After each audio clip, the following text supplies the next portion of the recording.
This is a real drama, the true story of one of the best-known units in the British police. Its target, ruthless armed criminals robbing banks and building societies at will. Thursdays was robbery day. Facing up to them required an elite police squad armed with pistols, automatic weapons and clubs. It was about confronting armed criminals.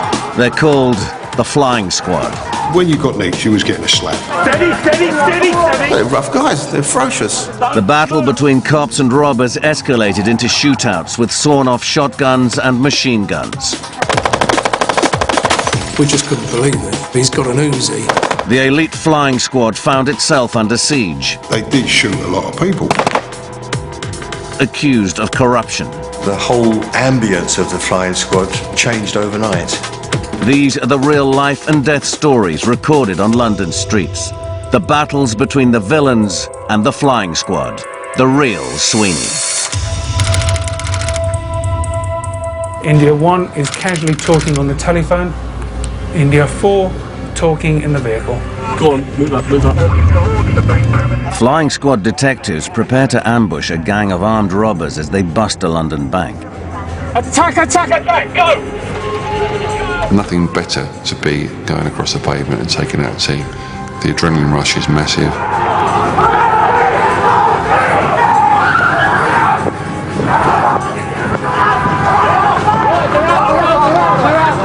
Being part of a covert undercover operation, which ends up with people being arrested with firearms, is often the most exciting experience that you'll get in policing. Don't move, don't move! Stay where you are. Weapon there, weapon. Steady, steady, steady, steady! Armed robbers, that serious criminals, were absolutely crapping themselves when they knew that the Flying Squad were after them. It brought fear to them. Right. If you know they're on your tail, I don't care who you are, you're going to be nervous. They've got big guns. In my opinion, you'd have to be a fool not to be frightened of them. The Flying Squad name probably comes from the Royal Flying Corps vehicles used when the unit was formed in 1919. The squad deals with some of the toughest and most dangerous criminals in Britain. And the detectives at work for it are equally tough and determined. People like former Commander Roy Ram. I was a career detective. I'd always wanted to be a detective officer. And all the time I was working my way through the ranks, I guess you always aspired in some way to be on the Flying Squad or associated with the Flying Squad, because it was really emblematic of being the best of the Met. Only the most experienced detectives with proven track records make it to the Flying Squad. People like Barry Phillips. The ultimate ambition is the Flying Squad. It has a world-renowned reputation, and it's seen by many as the pinnacle of their career to have been able to say that they've served on the Flying Squad. 6'4" former Special Patrol Group officer John Greengrass joined the squad in 1990 as a specially trained driver. The Flying Squad had a mystique about them. I wanted to be part of that elite gang, or that elite group of police officers who dealt with probably the hardest and the toughest group of criminals in London. Violent, ruthless career criminals like Razor Smith, a serial burglar in the 1970s who graduated to robbing banks in the 80s. He spent 30 of his 49 years behind bars. Angelo Hayman, an East End gangster who's robbed his way all over London. And Danny Woolard, a former boxer who spent years in and out of prison. Flying Squad was originally called the Heavy Mob. They was picked police officers for their fighting ability and how big they was, but they were big men and they wanted to fight. They would hurt you. They would hurt you if they could.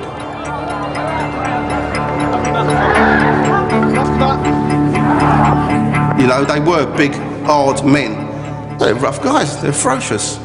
They was picked from all over the place. They weren't picked because how good they can talk to somebody or how good they looked. They were picked because they were 6'5", rugby players, boxers. Yeah, it's kind of like they were the enemy. When you got nicked, you was getting a slap. Even if you didn't put up any resistance, they were very violent. They were violent men. Obviously, they were going to get up against equally violent men in armed robbers. But, you know, you were guaranteed you'd get a few digs. Deserved or not, the Flying Squad's reputation was enhanced by rugged TV detectives portrayed in police dramas like The Sweeney and Life on Mars. Solicitor James Saunders has defended London's major villains for 38 years. Life on Mars, although obviously very stylised representation, is good because there's a thread of truth running through it. What it portrays actually existed. Obviously, I watched the Sweeney back in the 70s, and it was like they were carbon copies of the Sweeney. You know, it was like they modelled themselves on Regan and Carr. You know what I mean? We're the flying squad. We're the Sweeney, get your strides on, you're nicked, and all that sort of that. They were actually like that, and they did talk like that as well. On a day-to-day basis, you're out combating the most ruthless criminals that there are out there. But the trick is being one step ahead of them all the time. See, the thing is, if you've got an elite squad who are out solely to nick you for what you're doing, which is what you class as your career, then obviously that makes you feel as though you are special. And it's a weird kind of thing. It's like we both need each other to exist, sort of thing, you know what I mean? The Flying Squad had a reputation. It was one of those things that if you engaged in a course of armed robbery, the Flying Squad were going to be the people that were going to come after you. Really, to criminals and to the police, it almost was like a game. It's whether you can play the game better than they can. The 1970s were famous for platform shoes, bell-bottom trousers and long hair. The decade turned out to be a memorable era for the Flying Squad and the armed robbers. It was easy to get money. Very easy. You could smash a jeweller's window, couldn't you? Clear the stuff out and you'd be gone before the alarms went up. Cash was king, and people looked forward each week to payday, their wages sealed in little brown envelopes. Thursdays was robbery day. Every Thursday, men in balaclava helmets with sawn-off shotguns would jump out at the back of vans and steal the wages. Everyone would do it. Banks were easy to do them days. Everyone was doing them. You pull up outside, go in, jump the counter, just clear the tills out. Everyone was doing them. I know one particular fella, he'd done 3 in one day. It was no big deal, no big deal. It was the only way we was going to get any money. It was either that or work in a factory for £8 a week. And most of us were just lazy, greedy bastards and decided to do that, so. The daily work of the squad was just tackling serious armed crime on the streets of London. This is what the squad was about. It was about confronting armed criminals and making sure that the public weren't put in danger by these people determined to rob places like banks, betting shops, post offices. The Midland were always a good, lucrative bank for us. They would always hand over first time. We ended up robbing near enough every Midland bank in London, I think. The listening bank. They certainly did listen. In the late 1970s, armed robberies began to increase dramatically. My sort of MO is to be in and out as quick as possible. The element of surprise is key. We would actually go into a bank foyer and actually pull the masks down and pull the guns out while we were there. And we knew we had maybe a maximum of 3 minutes to get in and out with the money. So it would be a crash bang job, which would be to burst through the doors. I would be waving the gun about, shouting at everybody to get on the floor, everybody to hit the deck, and actually moving from person to person, making sure they did get down, knowing that the door is being looked after by the doorman, and shouting at the staff to get the money up on the counter. When robbers go into a bank, carry out a robbery, and come outside again and make for the getaway car, the whole thing can take round about 25 seconds. In this case, officers are lying in wait and ready to pounce after a tip-off. The operation would be two-tier. You'd have your surveillance operatives who would actually be doing the eyeball, and then you'd have the gunships who would be possibly 1 or 2 streets away, waiting to move in when the job was going off. Once you start robbing, there is what robbers call the buzz. It's like an adrenaline rush that you get from those few moments, sometimes only like 3 or 4 minutes, when you're actually doing the job, when you're absolutely in control of what's going on. You'd be on edge waiting for the call to say, come in, we're going to take him out. When you step out with a gun in your hand and a mask on and you're going to take the prize, at that moment you know that your life is in someone else's hands, because you can get killed committing armed robbery. Attack, attack, attack, go!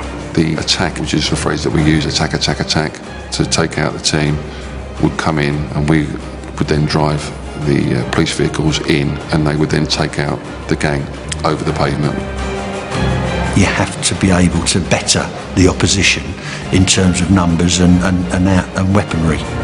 In the battle between armed robbers and the flying squad, the stakes were about to be raised, with machine guns and armor-piercing bullets fired on the streets of London.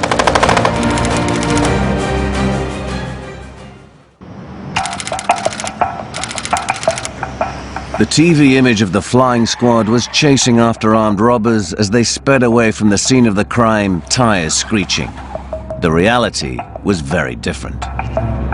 Despite what you hear and what you see on films and reading books and everything, screeching away from a bank is not the way people do things unless they're very amateurish. You drive away very slowly so as not to attract attention. Because nobody knows, when you come out of a bank, there ain't no alarm bells ringing.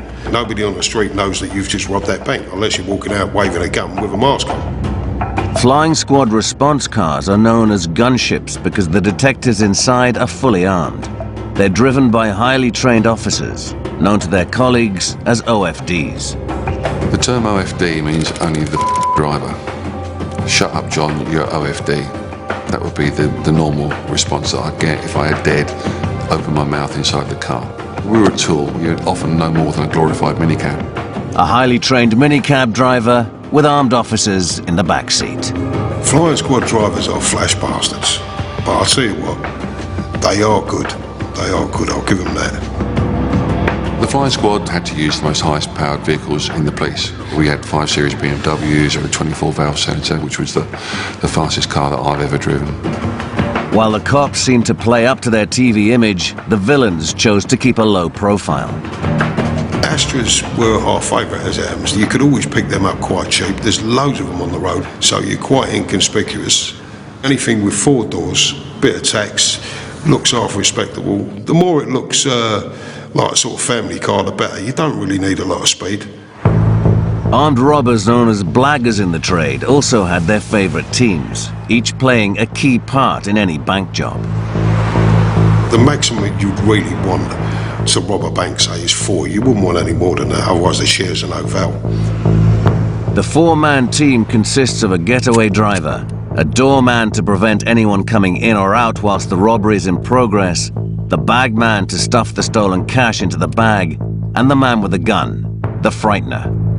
Over the years, I've mainly been the frightener, and I do a good growl. I can do a good shout, so I used to put the people on the floor. A good growl is intimidating, but a loaded shotgun shoved in the face is terrifying. The favourite firearm on a normal robbery would be a sawn-off shotgun. The actual favourite is a double-barrel 12-bore because it's a terrifying-looking weapon. You get one of them waved at you, you're going to do as you're told. It's as simple as that. You can't miss with a sawn-off, you say. You've got a revolver or an automatic, you can miss them, couldn't you? But with a sawn-off, you can't miss. And like that, it looks fearsome, doesn't it? Frightens people. Does look, does look a fearsome weapon, doesn't it, look at? Well, it is a fearsome weapon. And it wasn't unusual for that sawn-off to be blasted into the ceiling of the bank to grab the attention of the cashiers and the public, and in both cases to make them compliant. We started to see more and more handguns, more and more automatic weapons. And eventually we saw machine pistols or semi-automatic weapons being brought out in the course of armed robbery.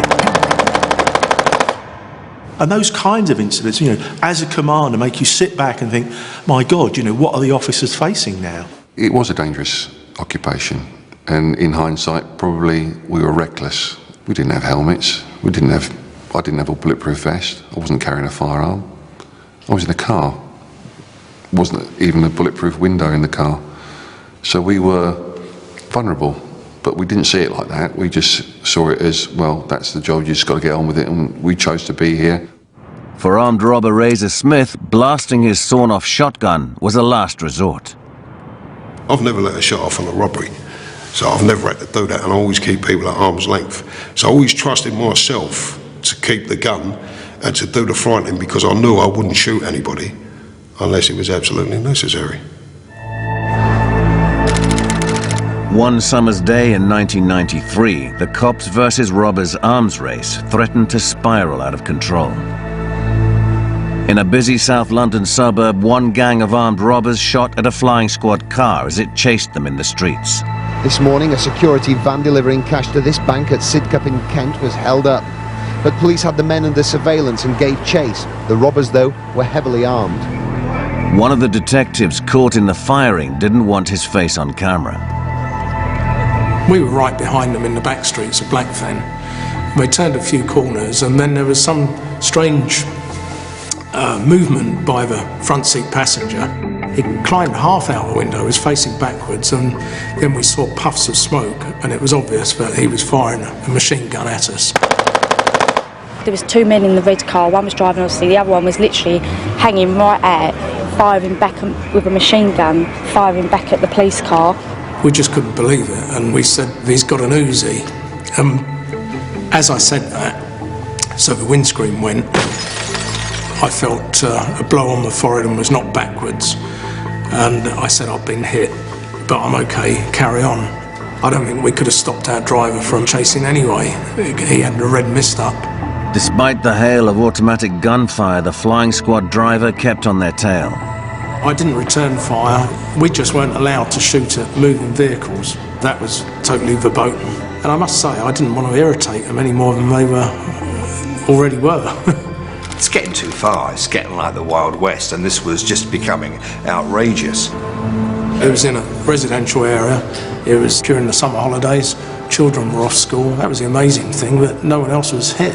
I think there were 19 bullets fired in total, 11 of which went into our Vauxhall. The other 8 bullets were spread about in other vehicles, in walls, in window frames somewhere. Officers weren't only sprayed with machine gun fire, but also heavy-duty armor-piercing bullets. They changed guns and they actually fired I think it was a .44 Magnum loaded with an armor-piercing bullet that went right through the car and hit the electrical system and cut it out. That was our chase over and done with. The .44 Magnum, one of the most powerful handguns in the world, made famous by Clint Eastwood in the Dirty Harry films. The flying squad team were lucky to be alive. The machine gun bullet hit the officer on his temple and miraculously ricocheted off his skull. The amount of force involved is remarkable. It was enough to knock me right back into my seat. And it was like being hit with a baseball bat. News of the officer's lucky escape met with a different response from the criminal fraternity. I was in Highdown prison, and it was on the radio that day that a flying squad officer had been shot in the head with a machine gun. And I've got to tell you, there was a bit of cheering on the landings. And the next day, the fellow who done it, Stevie Farrell, he was the one who actually pulled the trigger, actually came to the prison on remand. I was one of the first people to shake his hand on the landing as it happens. It was the first time police were fired at by a machine gun in mainland Britain. 2 armed robbers were each jailed for a total of 18 years. Arresting known armed robbers on the pavement as they're about to commit a robbery isn't a matter of chance. It's a painstaking operation taking months of watching and waiting, gathering intelligence. Surveillance gets portrayed on the telly, you can see the car following in the rearview mirror and someone looks over their shoulder and says, oh, I think we're being followed. Surveillance is much, much more sophisticated than that, and it's incredibly labour intensive. They will be using intercept material from telephones that have been intercepted on Home Office warrants. They might be using bugs, tracker devices that they've put on criminals' vehicles. They may have put probes into addresses to gather intelligence. Sometimes to do a fairly straightforward armed robbery, it would not be unusual to have maybe 30 surveillance officers involved. What the public don't understand and don't see is the hours, the weeks, the months of surveillance, how tedious that can be at times. I know some of the lads that have had to stand on tiptoe on toilets in derelict buildings to look out of a window and do that hour after hour after hour. There was a more direct way to get information: grassing, getting villains to shop their mates. The public image of policing is the sort of Sherlock Holmes and Great Deduction. But in truth, the way in which policing worked, and still does, is grassing. But that cost money, and many of those informers were paid substantial rewards for the information they provided. So the Met had a huge bucket of money that it could use carefully to reward and to encourage informers. But we are talking about thousands of pounds.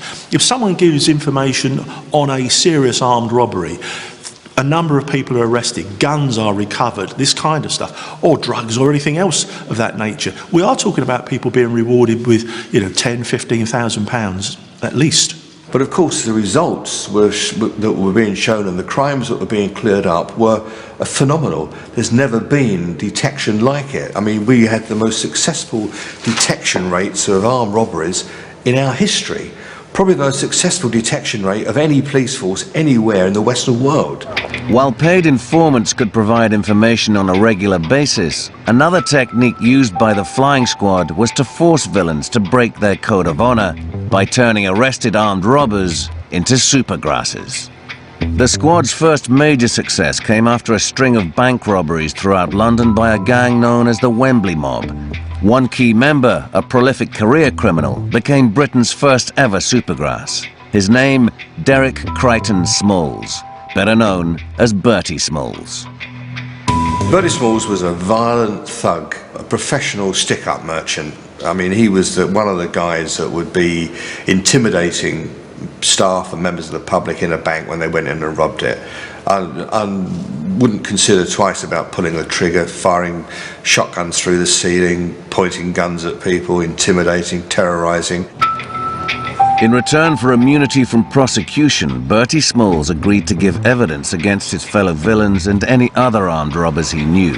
It was a unique deal and led to 28 more robbers getting banged up. The people he was working with, they upset his family, he was slagging his wife off, and he got incontinent to cross them all up. And he got a terrible name for it. Bertie Smalls never stood trial for the robberies that he did. And this is a man who should have spent the rest of his life in jail. Instead, he spent the rest of his life in freedom. And it caused such an outrage with the Attorney General that it was decreed that would never ever happen again. Doing deals with armed robbers became known as doing a Bertie. It became the standard way for villains to negotiate a lighter sentence. Well, from the squad's perspective, to lose one major robber, but to get 10 or 20 major robbers in return, is a fair deal. I mean, what you don't want Napoleons giving up corporals, but you don't mind majors giving up generals. So the process becomes very attractive to the police and the Home Office. You just turn someone to be a supergrass and then they mention all the people they rob banks with, which could be many, many. So you can put a whole herd of robbers away. Breaking the criminal code and grassing up your mates to the police was extremely risky. If you're a grass in criminal circles nowadays, it seems to be more accepted than it was in the past. But you don't want to be in jail if you're a grass. You certainly don't want to be in a normal location because you will get hurt. And in extreme cases, you'll get killed. I know people who've actually put their own brother in it. I know people that's happened too. So what are you dealing with? What are you dealing with? There was one particularly obnoxious robber that I dealt with who grassed up everybody he could think of, including his father and his brother. He also put his mother in the frame as well. Absolute bag. 22 carat. The police were also urging the wider public to grass up their friends and neighbours. Appeals for information were becoming commonplace on TV news and crime shows. I'd been at it through the 80s and really had been getting away with it, but I wasn't really that prolific. I thought I was kind of low profile. And then one day I robbed the bank up in Streatham, and as I went to go into the bank, I had a hood. And in the heat of the moment, as I've pulled the gun out, the hoods fell back down again, but I'm already through the door, so I'm on camera. About 6 months later, I was in the kitchen talking to my missus one evening, and my son came round and he said, "Dad, you're on telly." quite excited, so I looked round the door and it was Police 5, and it was an actual video of me robbing the gaff. Full face, no mask, no wood, nothing. And I just looked at it and went, oh no. But it was quite interesting because that was when Neighbours was really big. Remember the television programme, Neighbours? And that was on BBC, I think it was BBC at the same time as Police 5 was on ITV, and no one was watching Police 5. I was phoning up every day for the 6 weeks that I was away, asking if the old bill had been round, and they never turned up. And it turned out most people who would have known me were watching Neighbours. So, you know, I didn't get a tug over that. A lucky escape, but it was only a matter of time before the flying squad swooped.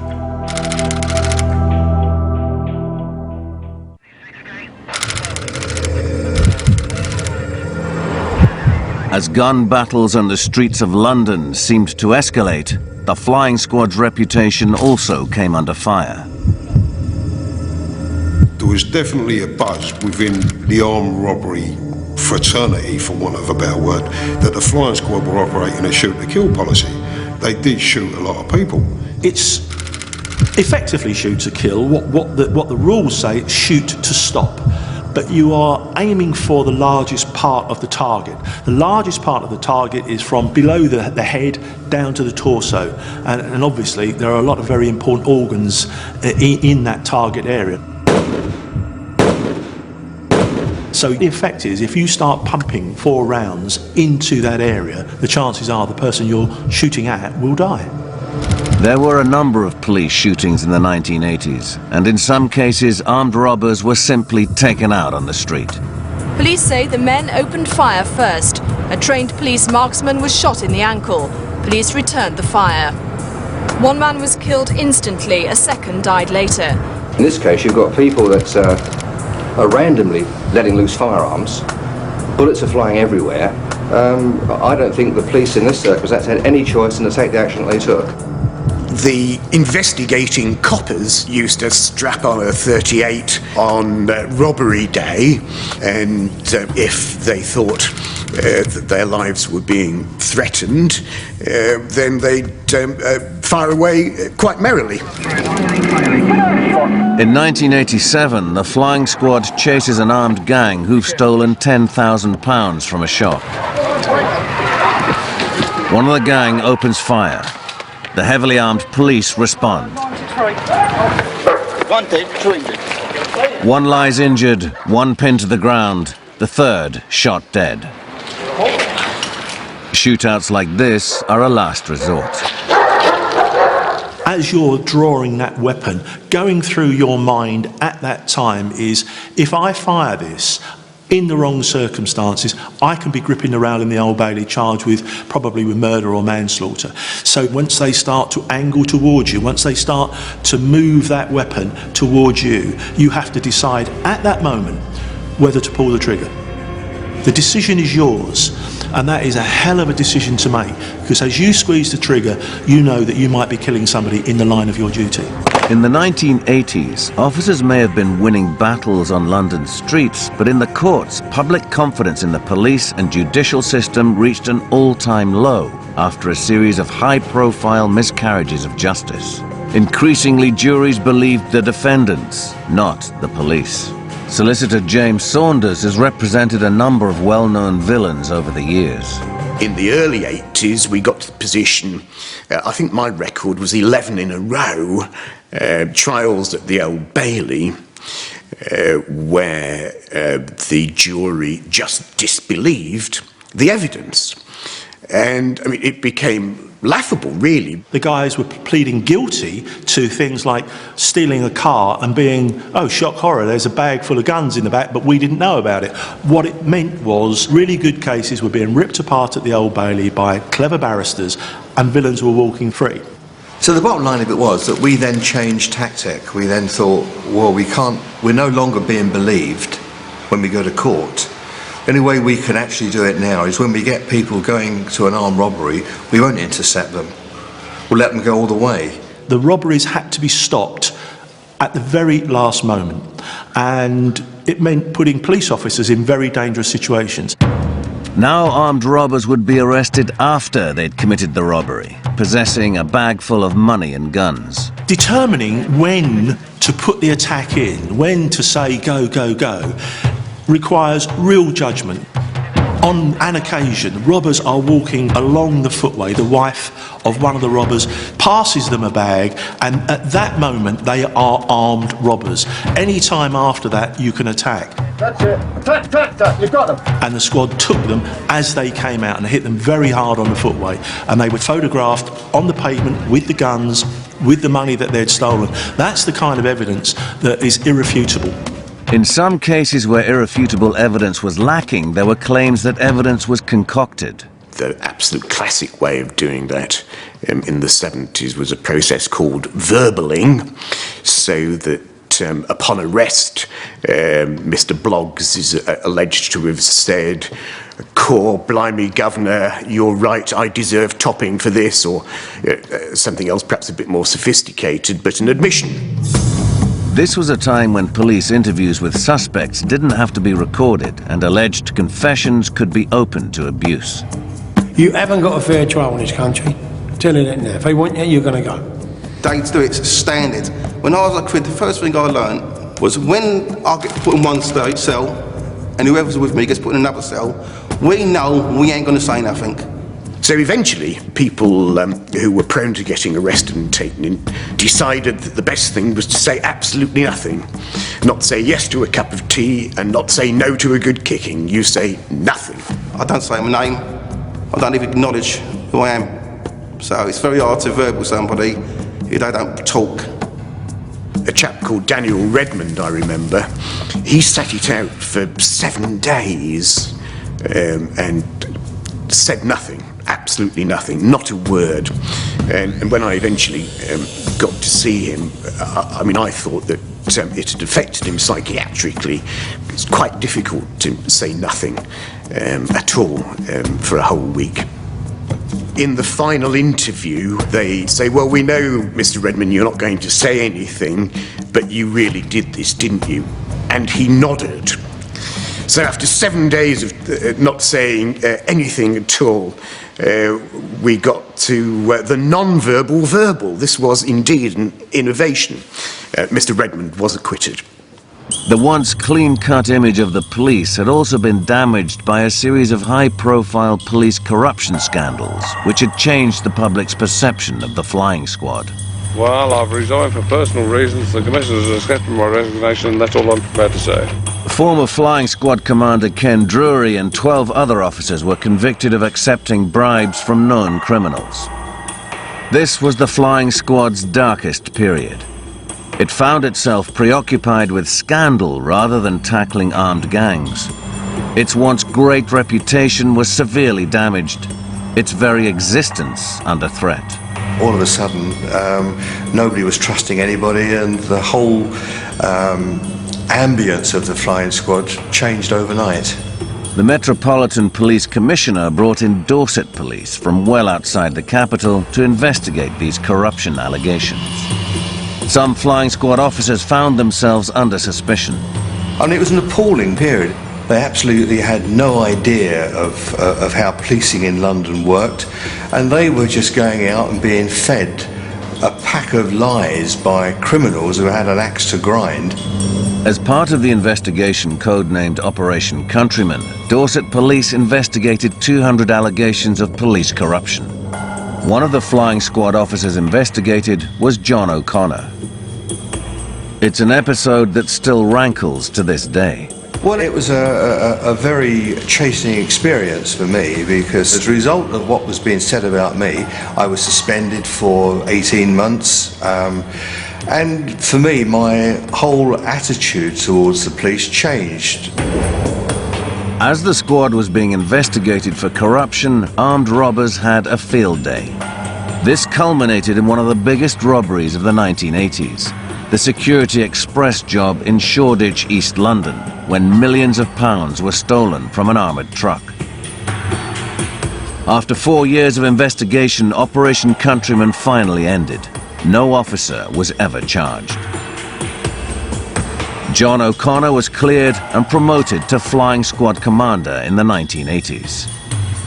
Yes, it identified some corruption, but in other ways it I think, dragged some officers unfairly into the suspicion of corruption simply because they were doing their job in trying to get information from the criminal underworld. To restore confidence in the police, the government of the day introduced the 1984 Police and Criminal Evidence Act, which brought in compulsory recording of everything said in interview and strict rules on how evidence could be obtained. It finally put an end to the practice of verballing. I think it did them a favour. I think it did everybody a favour. They had to present cases that were based on evidence rather than theatrical nonsense. That was the end of one era, the Life on Mars era, and the beginning of what you might call modern policing. No sooner had the squad picked itself up from those dark days than the smell of police corruption surfaced again in the 1990s. The Met's new commissioner, Sir Paul Condon, even put a figure on how many coppers he suspected were bent. I would say somewhere between 100 officers and 250 officers. And if you're talking about officers who are actually committing criminal acts whilst having all the powers of police officers, then I believe that is totally unacceptable.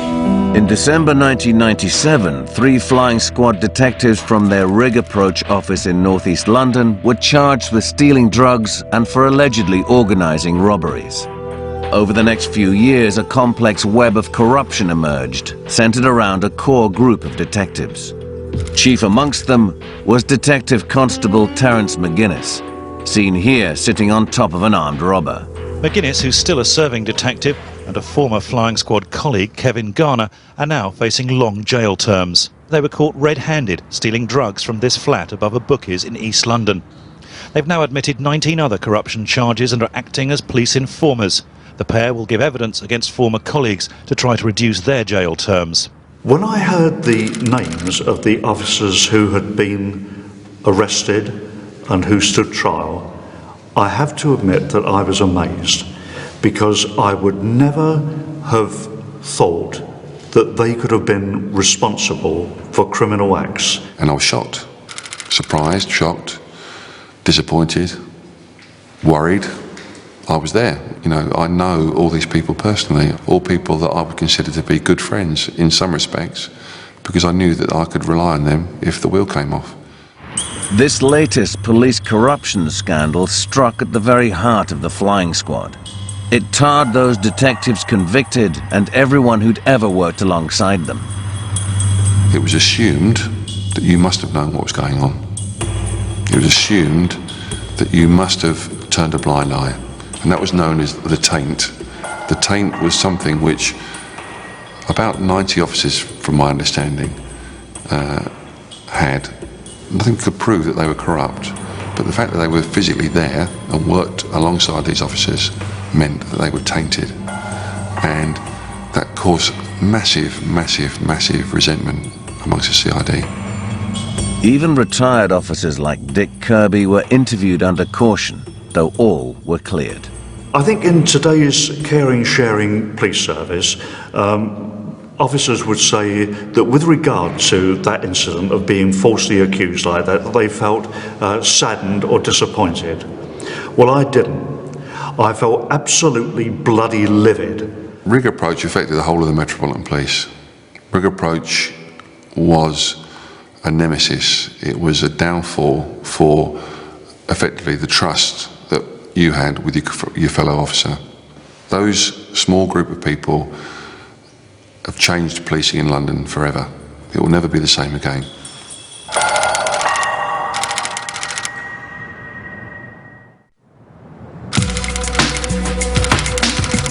The 1990s was the decade of new technology, with the microchip, mobile phones, and the credit card. New technology also introduced improved security measures. Armed robbers were forced to change with the times. it became increasingly obvious to villains that hitting banks and building societies was not going to get them a lot of money and was probably going to get the flying squad on their backs immediately. You couldn't do it now. You couldn't do the things what we've done, you couldn't do. They've all these sophisticated devices, in my opinion. From the late 80s, it started getting worse and worse and worse. And then all of a sudden it stopped because of cameras. And mobile phones were cameras. Everybody all of a sudden is Sherlock Holmes, aren't they? Everyone wants to nick you, everyone wants to take a picture of you, everyone wants to be on News at 10. Look how famous I am, how I helped capture this bad man. One of the new anti-theft devices, the chemical dye pack, could be hidden in stolen money and would explode, staining the robber's hands and clothes with permanent red dye. An innovation that even took veteran robber Razor Smith by surprise. I really needed the money at the time, and it was like amateur night. I went in there and got everybody on the floor, told them to fill the bags with the money, and she put a dye pack into the bag. I put it down my coat, left the bank.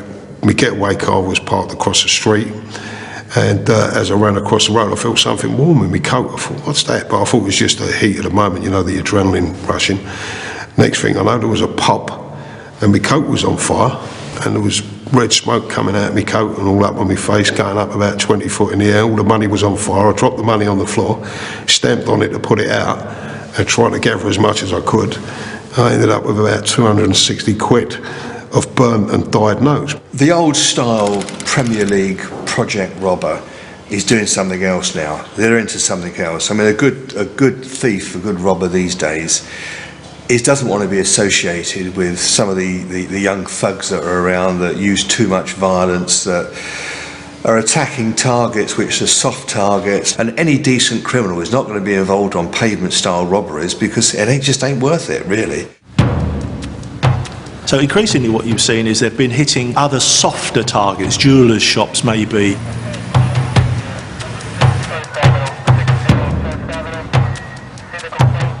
We've seen a number of attacks at the airport on high-value warehouses. So the focus is no longer just on banks and building societies, but the squad has to continually keep up with evolution. Even the most hardened villains who've spent years avoiding the flying squad wonder if it was all worth it.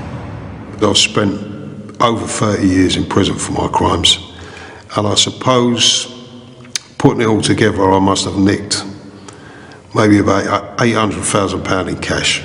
So, was it worth it? No, I'd rather have had the 30 years out of jail than the £800,000 in cash. When I went to prison, I was married, I had 4 kids, mum, my dad, When I came out of prison, I was divorced, missed all my kids growing up. My mum died while I was in prison, my dad died while I was in prison. So does it weigh up? No, it don't, not in a million years. Get yourself an education and get a good job. That's what I would say. It's a mug's game and a fool's game. I've done plenty of bird. I have seen people killed. I've been there for close proximity, and it's not nice. It's not nice at all, Old school villains may have hung up their balaclavas, but the flying squad survives as part of the Met's serious organised crime unit, ready to put away the next generation of armed robbers. The flying squad can recruit the best detectives to get the best results and put the best villains away for a considerable time. And I'm very, very proud to have been part of it. It was a highlight of my policing career. There were always attempts to try and disband it. I mean, they changed the name of it to the Central Robbery Squad, but it was only by people power that the Central Robbery Squad withered on the vine. So the flying squad's still there. It's like a branded product. I mean, you wouldn't get Mars bars suddenly changing the name to Pluto bars. There are a couple of, if you like, brands, a couple of emblematic things about the Met. New Scotland Yard, the Flying Squad. It has kept pace with changes in criminality. It brings together the best of detectives. And for me, it still remains at the absolute cutting edge of policing. It will always be there as long as serious crime is there.